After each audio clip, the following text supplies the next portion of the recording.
Bom dia, boa tarde, boa noite. Dando sequência aqui nos nossos estudos de linguística textual, vamos trabalhar agora sobre a coerência como fator de inteligibilidade do texto, ou seja, para se fazer entender soluções para os principais problemas de produção e recepção textual. Lembrando que é um conteúdo baseado no material das professoras Rosane e Ilana, ok? Bom, muitas vezes encontramos textos incoerentes porque as ideias estão soltas, ou seja, não há encadeamento, há uma falta de coesão. Tá? Por isso, a leitura deve fazer parte do próprio ato de escrever, certo? Após a produção do texto, o escritor precisa assumir a função específica de leitor do seu próprio texto, a fim de monitorar aquilo que escreveu. É a coerência que estabelece o nexo entre os conceitos e não deve ser buscada simplesmente na sucessão linear dos enunciados. A interpretação de um texto exige situar esse texto em seu contexto de ocorrência, ou seja, é preciso situá-lo num tempo e num espaço. Um texto apresenta-se como uma rede. Todos os fatores de textualidade devem estar muito bem articulados, a fim de que a cooperação aconteça e, com isso, o interlocutor de uma situação comunicativa possa compreender e chegar aos seus sentidos. Bom, vamos entender então aqui o que seria essa interface coesão e coerência.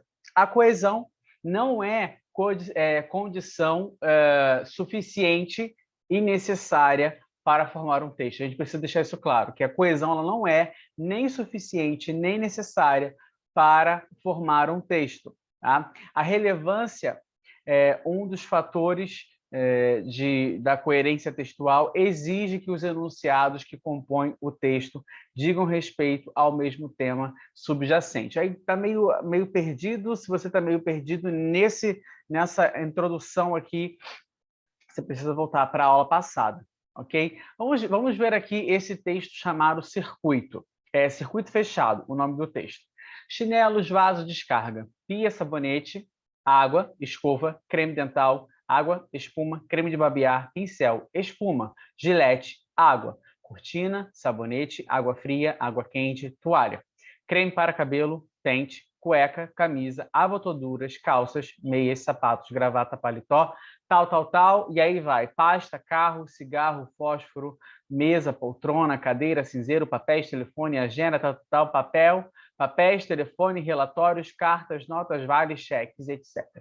Aqui a gente percebe que seria, então, uma sequência de ações, a gente percebe que é uma sequência de ações, mas que nos trazem uma ideia justamente dessa sequência de uma rotina.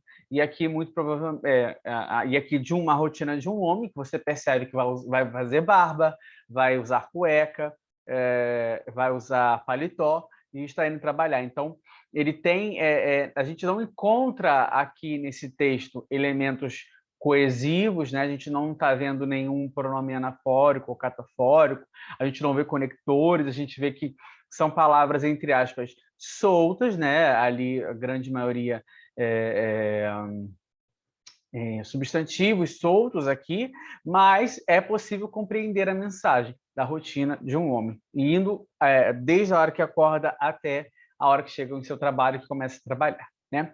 Vemos, então, que pode haver textos destituídos de coesão, desses termos que fazem um amarrado do texto, mas cuja textualidade se dá no nível da coerência. A coerência, portanto, faz com que um texto tenha sentido para os seus usuários, já que o sentido do texto é construído não só pelo produtor, mas também pelo recebedor ou receptor, que precisa deter os conhecimentos necessários à sua interpretação.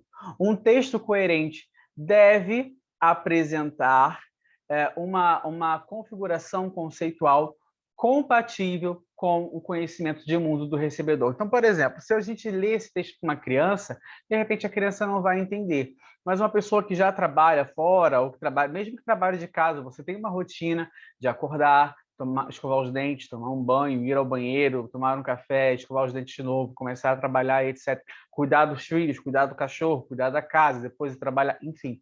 Há uma rotina. Né?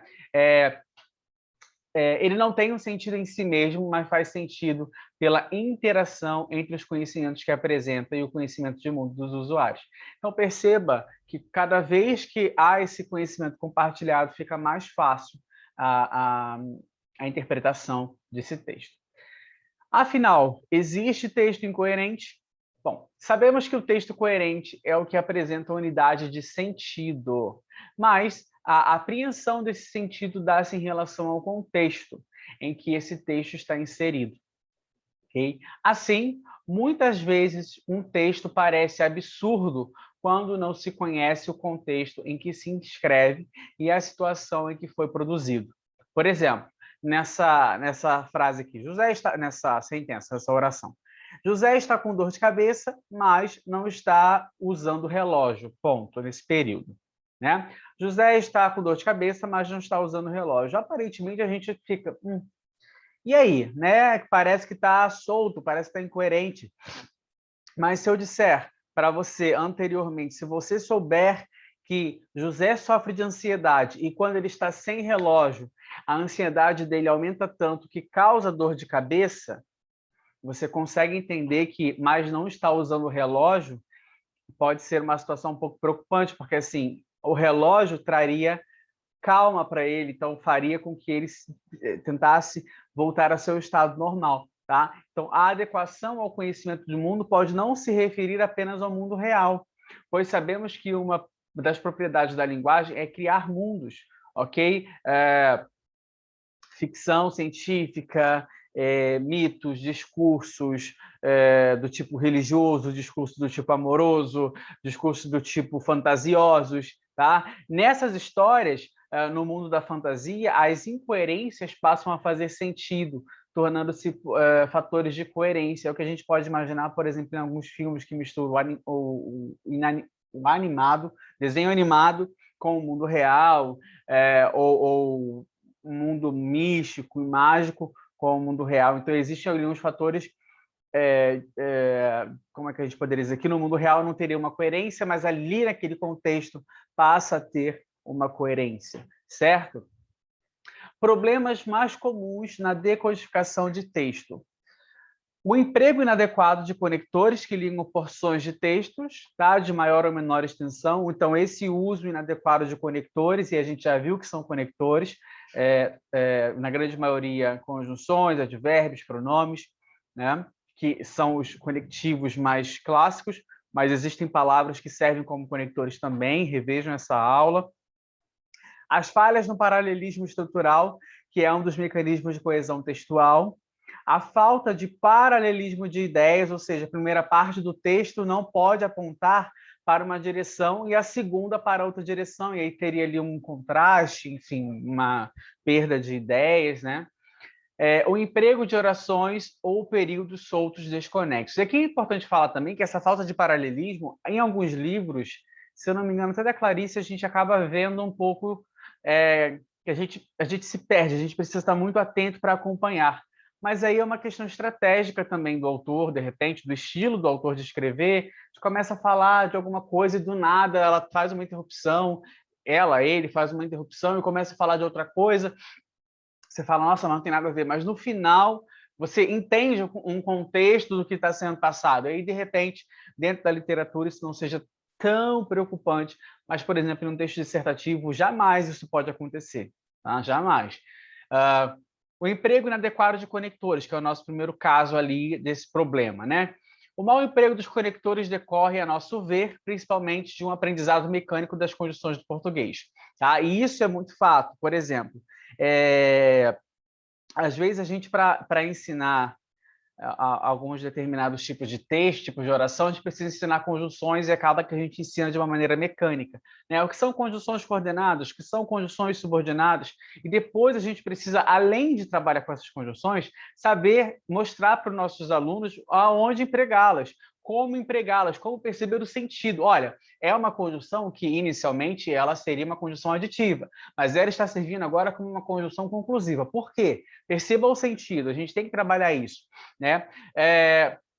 Então, na análise de conectivos, tem sido prática pedagógica constante o estudo desses articuladores textuais em listas, né, o que eu acabei de falar. O uso indevido de conectores provoca falhas redacionais que comprometem a estrutura dos textos, levando o receptor a fazer, a fazer significativo esforço para estabelecer os nexos e construir a coerência global. Tá? Então, outra coisa que a gente tem visto muito também, inclusive por esse momento, não um momento atual só, mas já de muitos anos, mas o que cresceu muito foram os concursos públicos.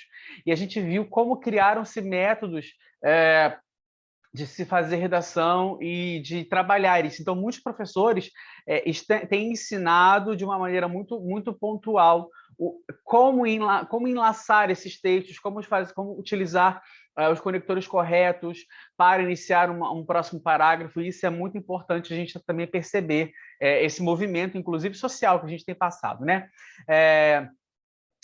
Isso porque o uso incorreto de conjunções resultantes da permuta entre articuladores textuais do mesmo campo semântico, que seria, por exemplo, o que seria ali um articulador do mesmo campo semântico? Conjunção aditiva. E, não só, mas também, bem como, conjunção e locução aditiva, né? E, não só, mas também, bem como também. Tá? Então, a gente consegue ali fazer essa permuta de opositivo, né?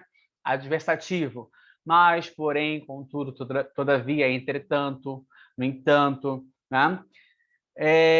E acaba que muitas das vezes o aluno ele fica meio desorientado, ele não consegue ali escrever muito bem, ele acaba trocando às vezes uma adversativa por uma conclusiva ou utilizando ali o que seria ali dentro de uma oração subordinada, ele acaba utilizando uma conjunção coordenada, o que acaba causando um problema gramatical também, e isso dificulta inclusive a leitura de quem está ali observando esse texto, né? Bom, um caminho para se tentar resolver esse problema seria trabalhar com blocos de textos e onde se apresentaria ali os blocos de texto para serem reunidos em um só enunciado. Então, a gente daria as frases soltas e o aluno seria responsável por articular esses conectores ali, né? A gente daria as frases justapostas uma ao lado da outra, fala, olha, eu quero que você traga, por exemplo, aqui a intenção de conclusão. Vamos colocar, então, um conectivo de conclusão. Por exemplo, o dia estava lindo, fomos à praia. Quero uma intenção de conclusão. Já que o dia estava lindo... olha eu trocando, botando causa. O dia estava lindo, portanto, por isso, dessa forma, fomos à praia. Ótimo, muito bom. Agora eu quero que você faça uma relação de... não mais conclusão, mas de causa. Já que o dia estava lindo, fomos à praia. Porque o dia estava lindo, fomos à praia. Fomos à praia, pois o dia estava lindo. Então, a gente consegue trazer também aqui essa ideia. Ou então, eu posso trazer uma ideia de contrariedade, de oposição. O dia estava lindo, porém, não fui à praia, não fomos à praia. O dia estava lindo, entretanto, não fomos à praia. E aí a gente traz esse outro contexto, outra ideia, outro sentido, tá? Na maioria das vezes, esses elos, essas junções, elas vão surgir naturalmente.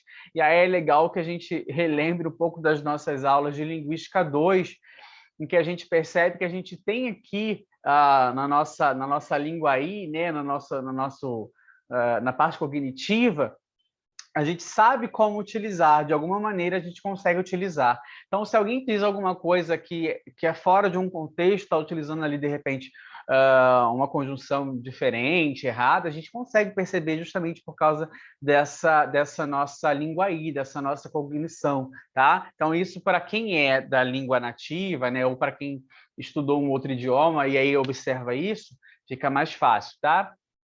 Bom, falhas no paralelismo estrutural. Trata-se de traços gramaticais comuns, né, em tempo, aspecto, colocação, da mesma ordem de palavras ou da mesma estrutura de frases em fragmentos textuais contíguos.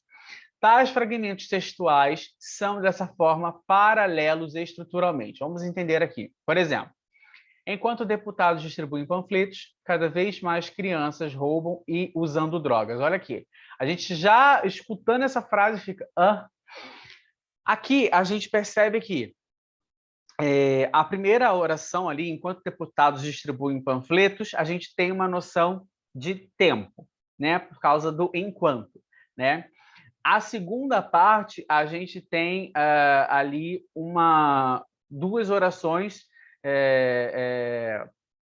conectadas por uma conjunção aditiva, a conjunção e, né? Crianças roubam e usam drogas. E aí a quebra ali, né, do paralelismo está justamente no verbo usando, a forma como ele está ali, né? Poderia se escrever da seguinte forma: cada vez mais crianças roubam e usam drogas, ou lá antes de roubam, cada vez mais crianças estão roubando e usando drogas, que aí ficaria tudo no gerúndio. Mas os professores aqui deram preferência por utilizar roubam e usam, tá? Então ficaria dessa forma aqui, para corrigir essa falha no paralelismo estrutural. Paralelismo de ideias. Os segmentos que formam estruturas paralelas devem ser observados tanto do ponto de vista da coesão quanto do ponto de vista da coerência, pois as outras partes da frase tendem a estar não só gramaticalmente, mas semanticamente associadas à primeira. É fundamental que esses segmentos se harmonizem, formando um todo semântico coerente e estruturalmente coeso. De novo, segmentos que formam uma estrutura paralela devem ser observados tanto do ponto de vista de coesão quanto da coerência. O texto ele tem que estar coeso, né? Ele tem que estar ali entrelaçado e ele tem que estar coerente. Não adianta eu colocar apenas conectivos e não ter um texto coerente. A gente já viu alguns exemplos disso nas aulas passadas, tá? Então vamos ver aqui. Pirataria é crime. O governo precisa fazer uma fiscalização mais efetiva. Então perceba que eu estou indo contra a pirataria, tá? Estou dizendo que eu vou contra a pirataria. E aí eu digo, muitas pessoas vendem produtos piratas porque estão desempregadas. Vendendo CDs, brinquedos e outros produtos piratas mais baratos, algumas pessoas conseguem levar comida para dentro de casa. Percebam que eu tenho dois tópicos aqui. Eu estou falando que a pirataria é crime, está errado, e se é crime a pessoa tem que sofrer alguma punição. E, diferentemente do que eu estou dizendo aqui, eu estou argumentando o seguinte: olha, as pessoas fazem isso porque elas precisam levar comida para casa. Ou eu vou defender que a pessoa precisa trabalhar e vai fazer de qualquer forma, ou eu vou defender que pirataria é crime. Eu preciso sustentar um dos dois pontos aqui, ok? Porque senão eu não tenho um paralelismo de ideia, eu não tenho aqui ideias que vão juntas aqui para um caminho. Elas são opostas, tá?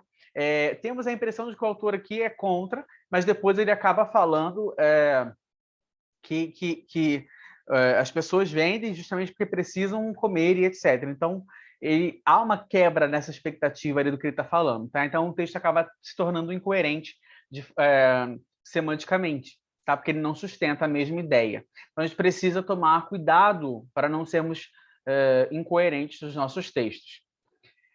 Inclusive, alguns discursos aí que a gente escuta e vê pela internet são totalmente incoerentes se a gente for parar para analisar, mas eu não vou entrar nisso, como sempre fico aqui sem entrar nesses pontos. Bom, frases ou orações soltas. Esse tipo de falha, que afeta sobretudo a coerência textual, prende-se à falta de organização lógica do pensamento, que deve preceder a escrita. Explicando melhor, o estudante ele vai construindo o enunciado superpondo as ideias. É como se ele estivesse escrevendo só ali o brainstorming dele. Só a chuva de ideias que ele teve, ele vai anotando essas frases isoladas. Porém, é necessário que o aluno faça o quê? A releitura. Quando ele vai escrever o texto, ele vai ter primeiro... Vamos relembrar lá de Português Instrumental 1. Vou escrever um texto falando sobre alguma coisa. Eu vou começar a pensar, a ter ideias e vou anotar essas ideias. A partir dessas ideias, eu vou criar um texto. Depois que eu finalizar esse texto com introdução, desenvolvimento e conclusão, eu vou reler o meu texto. Para saber se esse texto ele está coerente, se ele está coeso, tá? Então, ler e escrever são coisas indissociáveis. Ao mesmo tempo que eu sou escritor, eu sou leitor do meu texto. Eu preciso estar voltando ao meu texto para fazer os recortes do que vai entrar, para limpar o que não vai entrar, para focalizar melhor o meu assunto. Por exemplo, eu posso começar falando sobre criminalização, sobre a pirataria, mas eu vejo que O meu texto está me guiando justamente para uma questão mais social, para uma questão do desemprego. Então, eu tenho que saber utilizar o que eu vou dizer de pirataria para não contradizer o que eu vou falar sobre o aspecto social. Então, eu preciso reler o meu texto para poder trabalhar isso. Então, frases soltas são problemáticas. As frases soltas, elas existem, elas são importantes para a parte inicial do seu texto. Quando você está tendo a chuva de ideias, o seu brainstorming. Depois disso, você vai ser um escritor e leitor do seu próprio texto. Escreveu, releu. Terminou o texto todo? Releu o texto todo de novo para saber se está todo certinho, se não tem nenhuma inconsistência, se não tem nenhum problema ali. Pessoal, eu espero que vocês tenham gostado, que vocês tenham curtido. Se inscrevam no canal, clica no gostei, compartilhem. A gente se vê no nosso próximo vídeo. Um beijo e tchau!